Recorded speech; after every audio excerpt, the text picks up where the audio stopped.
Please watch to the end. Comment and respond to other people's comments. I-75 has a history of being dangerous and crowded, including in Marion County, where recently deputies say a semi-driver began shooting at another driver in a fit of road rage. As West News' Michelle Meredith reports, investigators say the possibilities of what could have happened are scary.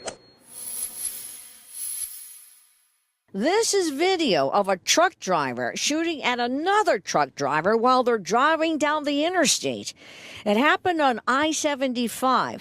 The two truck drivers are headed south when deputies say Belleastin throws a water bottle at the other truck driver. What we determined happened was one driver, the victim, had maybe cut off or merged and to a point where the defendant, the suspect, thought that he cut him off. Deputies say the victim pulled his truck on the shoulder of the road, ready to confront the truck driver who threw the water bottle at him. But in the end, changes his mind and decides to keep driving down I-75. And that's when it turns into a strange version of Shootout at the OK Corral, only it's two semi-truck drivers shooting at each other.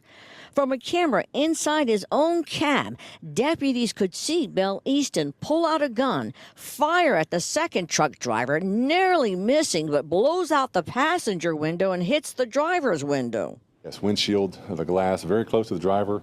But also remember, a bullet will travel into something, through something, and continue. So there's northbound traffic on the opposite lanes over there still traveling.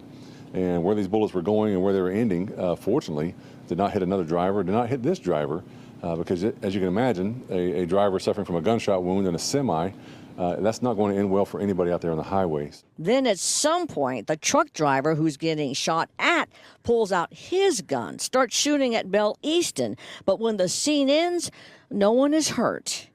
Belleastin is facing multiple charges, including aggravated assault with a deadly weapon, and his trip on I-75 ended with a trip to the Marion County jail. In Marion County, Michelle Meredith, West 2 News. The sheriff's office says the second truck driver is not facing any charges.